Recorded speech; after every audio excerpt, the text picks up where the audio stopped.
On May 19th, 2016, 19-year-old Logan Schiendelman vanished from Tumwater, Washington, after telling his grandmother he had experienced an epiphany. By the next day, his black Chrysler Sebring was found abandoned along Interstate 5 with his wallet, ID, cash, and cell phone still inside. Witnesses reported the car driving strangely before it was left near the highway, and one account described a man running from the vehicle into the woods. But Logan was never found. Nearly a decade later, his case remains filled with questions. What did Logan mean by his epiphany? Who was really in that car? And what happened on the side of I-5? What's the emergency? No problem. All units are I'm at the corner of Pleasant Hill and John Young Parkway. 1519 East 18.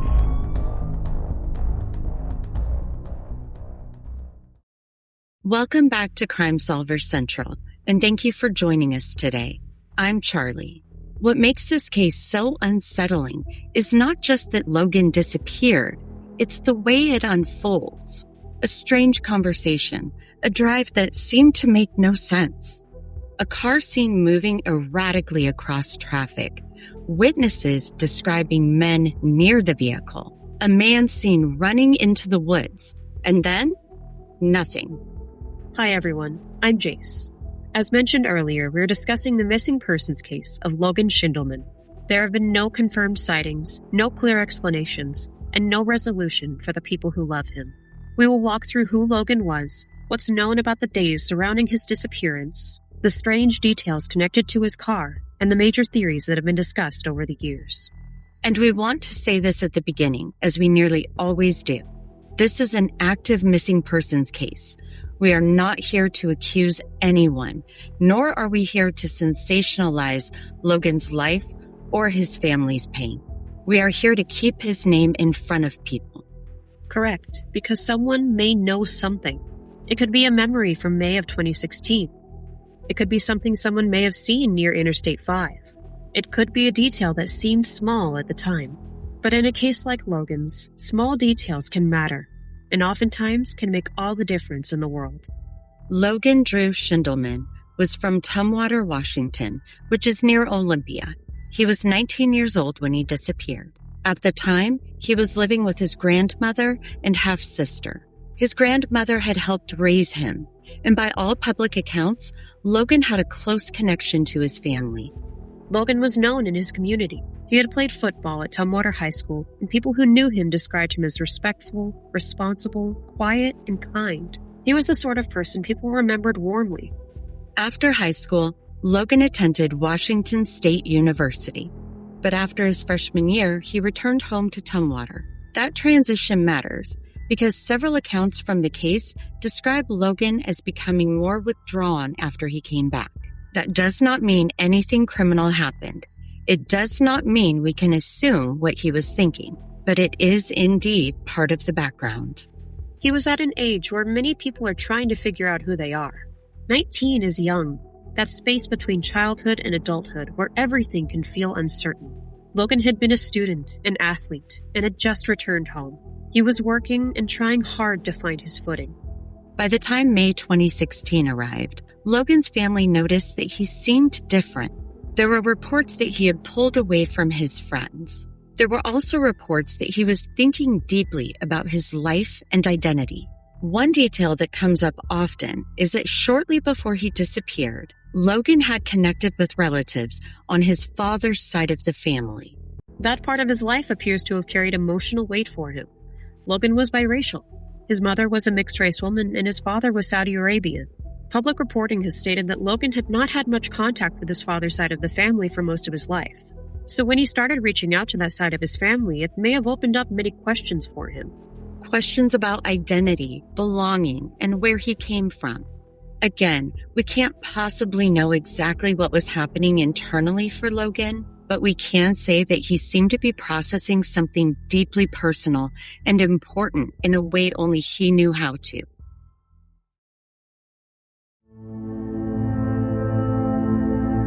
It's like a torture, it's like a purgatory. We really miss Logan. This case bothers me big time. Why would Logan Schiendelman suddenly disappear on May 20th? I am 50-50 as to whether or not he's alive or dead. It's what keeps me up at night. Logan is, he's been missing for a long time, and there's some really weird circumstances around it. When you get up in the morning, Logan is missing. And the same at night. One of the most talked about moments in Logan's case is what happened on the morning of May 19th, 2016. That morning, Logan spoke with his grandmother. According to public reports, he seemed nervous or unsettled. He told her he had recently experienced an epiphany about himself. That word has stayed with this case, an epiphany. It suggests a sudden realization, something that felt big to him, something he wanted or needed to work through. His grandmother reportedly told him they could talk about it later, and that is one of the heartbreaking parts of this case, because later never came. What we can say is that Logan did not seem to be casually leaving for an ordinary day. We know that something was on his mind, and that within roughly a day, his car would be found in a way that left far more questions than answers. The next day, May 20th, is where the timeline becomes especially strange. Logan's grandmother became concerned because she didn't know where he was. At one point, she pinged his cell phone. Public reports say it appeared to connect near his mother's home in Olympia. That may have given the family a brief sense that he was somewhere familiar. But what is chilling is that Logan's mother said she had not seen him, and later information connected to his phone and vehicle movement suggested that Logan, or at least his phone and car, had traveled along Interstate 5. The route described in public summaries is unusual. South on I-5, then north, then south again. These movements do not form a simple, obvious route from one destination to another. Rather, that pattern has led people to wonder whether Logan was driving aimlessly, whether someone else was involved, or whether something was happening inside that car at the time. And then come the witness accounts. A woman reported seeing Logan near his car on the morning of May 20th. According to public case summaries, the car was parked alongside southbound Interstate 5, and Logan was reportedly with two white men. One of those men was later described in enough detail that a sketch was made. That's an important detail. The woman reportedly saw the car in the morning while driving to work. Later, when she came back through the area, the car was still there. But by then, the hood was up and the men were gone. And then, around 2 p.m., several people called 911. They reported a car drifting across lanes on Interstate 5 near milepost 92. The car was Logan's black Chrysler Sebring. The witnesses who called described it as moving strangely. It crossed lanes and eventually hit a barrier. Then a man was seen getting out of the passenger side and running toward the woods. That man did not match Logan's description, which is one of the biggest unanswered questions in this case. Who was that man? Was he one of the men seen earlier, or was he a stranger? Was he connected to Logan? And was he the last person with the car before Logan disappeared? And where was Logan? Because when the vehicle was recovered, Logan was not in it. His belongings were, but Logan was gone. Inside Logan's car, investigators and family would find items that make this case even harder to understand. His wallet and identification were there. His debit card and cash were there. And his phone and keys were there. Those are not things most people would leave behind if they were to start a new life. After the car was found, a search of the area was conducted. They looked in the woods near the interstate. Dogs were brought in, and the area was searched extensively, but no confirmed sign of Logan was found. That matters because the witness account of the man running toward the woods creates one obvious direction to search. If Logan had indeed gone into the woods, or if someone connected to the car had gone into the woods, maybe the search would have found something. But it did not. The terrain around parts of I-5 can be thick and difficult, with lots of dense brush, trees, and other areas where someone could become very hard to find. But after all this time, with no confirmed trace, the lack of evidence remains very haunting. And there is yet another painful detail. By some accounts, Logan's vehicle was not processed in the ideal way early on. Public summaries have noted that the car was impounded and released before forensic evidence could be fully preserved. That means that any remaining possible evidence may have been irreversibly lost. That is devastating in a missing persons case. It is crucial to understand that oftentimes the car is the crime scene, or at least the last known location, or the only physical piece of the puzzle investigators have. And if that puzzle piece gets compromised in any way, the case becomes much harder to solve. The unidentified men are one of the most important parts of Logan's case. A witness reportedly saw Logan with two white men near his car. One man was described as tall and very thin, with straight blonde hair in a bowl cut. He was reportedly wearing a tank top that looked too small and jeans that looked too short. The second man was described more generally. Public summaries have indicated he had shoulder-length blonde hair, was wearing a flannel, and jeans. The problem consistently remains. What we do not know is who these men were. That question has never been answered publicly. Were they people Logan knew? Were they strangers who stopped to help? Were they connected to why the car was stopped? Were they connected to whatever happened later that day? There is not enough public information to say. There's another strange detail in this case that often gets mentioned. About a week after Logan disappeared, someone reportedly checked in on his Facebook page from the Olympia Regional Airport. However, that does not necessarily indicate that Logan was there. Exactly. Social media activity can be incredibly misleading. Accounts can be and often are accessed by other people. Locations can be wildly inaccurate. Devices can behave strangely. There are many explanations that do not place Logan physically at the airport, but it is still a detail that stands out. He would do anything for anyone, and he was extremely pleasant to be around. He was very good at football, and I don't know much about football, but I hear he was really good. Tell us your name and what your connection is to Logan.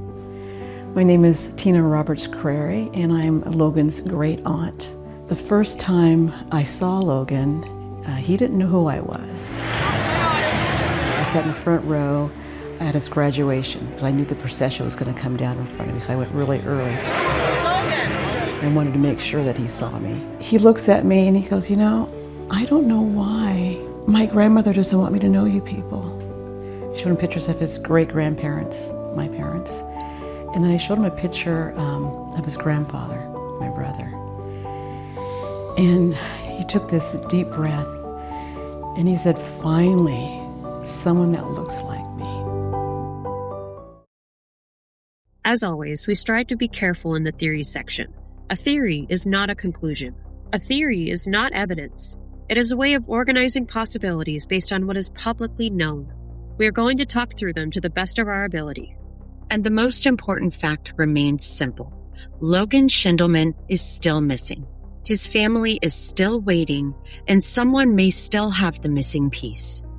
The first theory is that Logan left voluntarily. This theory usually comes from the details about Logan seeming withdrawn, his epiphany conversation, and the idea that he may have been going through something personal. At 19, it is possible for someone to feel overwhelmed and want to leave.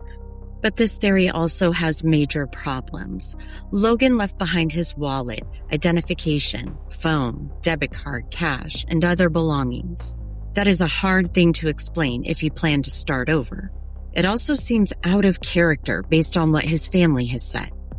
The second theory is that Logan may have been experiencing some kind of mental health crisis, emotional break, or disorientation. This theory also connects to the epiphany conversation. He was reportedly nervous. He had also been withdrawn. He may have been dealing with identity issues, family complexity, and major life changes. If Logan was in crisis, it could explain unusual driving as well as leaving without warning. It could explain movement that seems directionless. But again, it does not fully explain the unidentified people around the car. Another theory is that Logan suffered an accident or medical emergency. Maybe something happened while he was driving. Perhaps the car stopped because of a mechanical issue. Maybe he got out and was injured or disoriented. That could explain a car on the shoulder as well as the hood being up. It could explain confusion surrounding the vehicle. The fourth theory is that someone else was involved in Logan's disappearance. This is a theory many people focus on because of the unidentified men and the man seen running from the car. If Logan was with people that morning and then vanished, those people may be crucial. Third-party involvement could mean many things. It could mean Logan accepted help from the wrong people, resulting in a confrontation. It could mean someone took control of the vehicle, or something happened before the car was seen drifting on I-5. There is no way to know for sure. There is also the possibility of a chance encounter. Logan's car may have stopped. Someone may have pulled over and the situation may have started as ordinary. Maybe the men were strangers and offered assistance, and then something changed. This theory sits between accident and foul play. It does not require Logan to know the people involved, and it also does not require a long-planned crime. Do any of these theories make sense to you? Do you have one of your own? Let us know in the comments. Now, after all this, unfortunately, it's easy to get caught up in the timelines, cars, witness statements, and theories. But at the center of this is Logan, a 19-year-old who had an entire life ahead of him. He is not just a missing person poster. He was someone's grandson, someone's son, someone's friend.